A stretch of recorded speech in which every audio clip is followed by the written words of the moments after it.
Welcome to the Top 5 series. In these videos, I review the top 5 ideas that are explored in each week of the course through the readings, modules, and activities. And for each idea, I review the most relevant related content. Okay, let's get started with the top 5 ideas for week 1. First big idea. Knowing, acquiring, and applying knowledge is a primary means by which nursing practice occurs. Knowing is a dynamic process which refers to ways of perceiving and understanding the self in the context of the environment. Knowledge is personal, involves patterns of recognition, and is a function of both the viewer and the phenomenon being viewed. If we examine these definitions, it becomes clear that knowing is not passive. It is active, interpretive, and creative. Knowledge in this context is therefore dynamic and changing. This includes the knowledge we've come to rely on and think of as being objective. Yes, even scientific knowledge and knowing is constructed. When we consider knowledge and knowing in the context of nursing, it should be no surprise that nursing is a knowledge profession. In a discipline such as nursing, knowledge represents what is taken to be a shared understanding of the world as it is known by its members.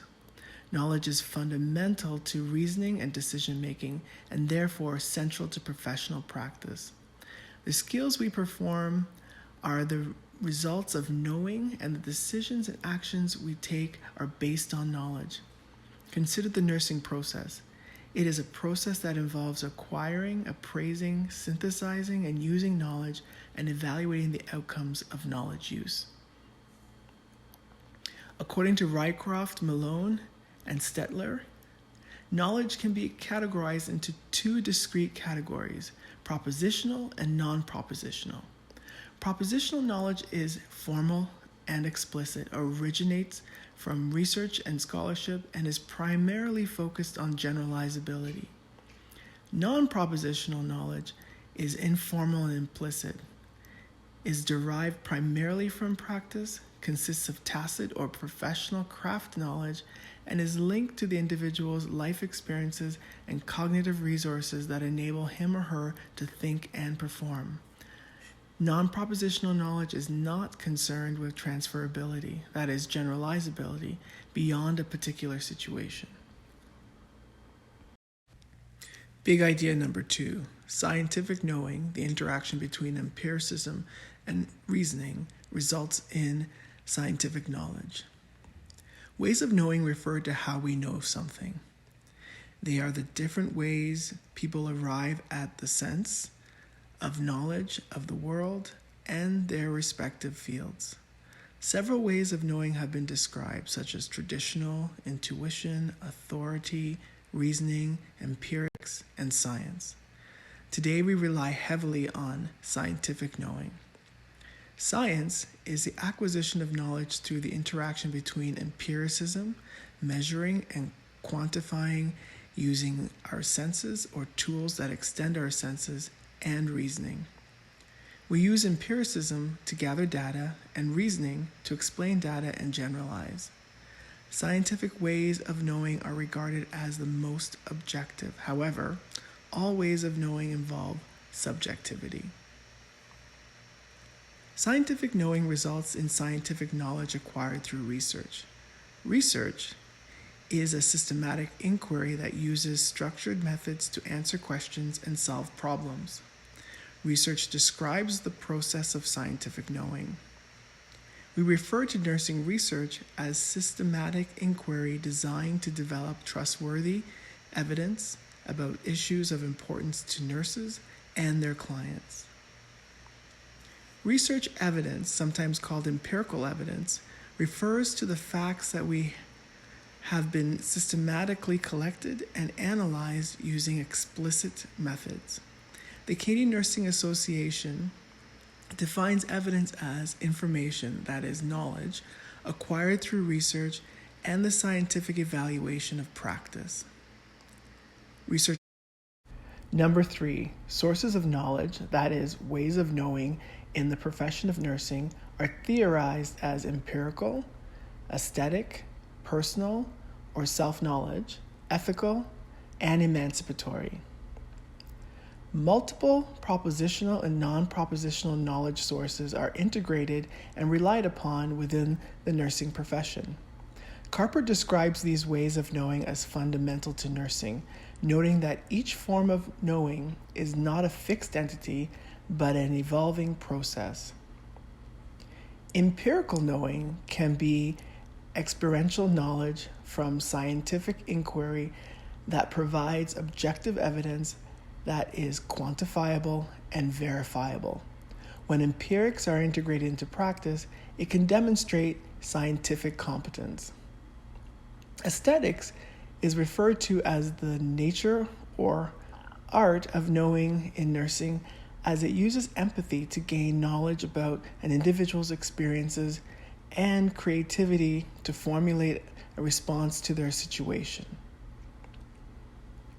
Personal knowing comes from self-awareness, which allows the nurse to understand their responses, strengths, or weaknesses, as well as how personal biases may influence the quality of a nurse-patient relationship. Ethical knowing promotes ethical practice, which can be cultivated by analyzing the circumstances that guide clinical decision-making. Ethical knowing can be difficult because each person's view of what is good or right may differ. Emancipatory knowing encourages nurses to reflect on the socio-political climate, potentially influencing their ability to provide comprehensive nursing care. Fundamental ways of knowing provide a framework to consider nursing practice as being more than the empirical medical model of care towards a broader understanding of how knowledge informs nursing practice. The fourth big idea for week 1 is simply that nurses must have an appreciation for and understanding of nursing research processes. They must utilize evidence-based practice as they care for patients. Evidence-based practice is addressed in greater detail in other subsequent weeks of this course.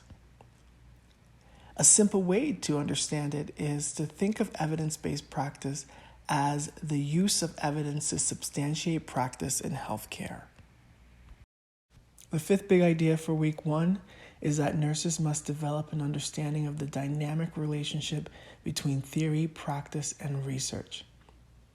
Karnick highlights that as evidence-based practice increases in popularity, theory is not considered critical to nursing practice. While empirical knowing and knowledge are foundational to practice, nurses must not rely solely on research evidence to inform practice. After all, research evidence can't provide all of the answers, and it itself is a subjective endeavor. Rather, nurses ought to recognize and integrate nursing theory into their practice. The two should be complementary. Theory is a way of organizing concepts and ideas. It makes sense. It is how nurses help patients understand the possibilities and what is available to them.